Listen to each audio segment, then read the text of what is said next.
విజయానికి అసలైన రహస్యం గణేశ గాయత్రి మంత్రం. నమస్కారం. మీరు ఎప్పుడైనా గమనించారా?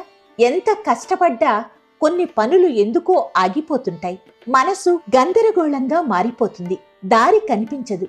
అలాంటి సందర్భంలో మన సంస్కృతి మనకు ఒక అద్భుతమైన పరిష్కారం ఇచ్చింది. అదే గణేశ గాయత్రి మంత్రం. ఈ మంత్రాన్ని విందామా? ఓం ఏకదంతాయ విద్మహే వక్రతుండాయ ధీమహి తన్నో దంతి ప్రచోదయాత్.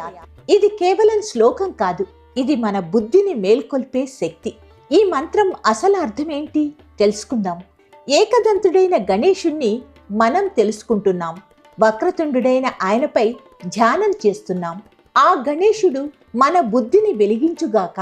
గమనించండి, మనము డబ్బు, ఆరోగ్యం, విజయాలు అడగట్లేదు, బుద్ధి ఇవ్వు అని అడుగుతున్నాం. ఇదే ఈ మంత్రం గొప్పతనం. ఎందుకు గణేశుడు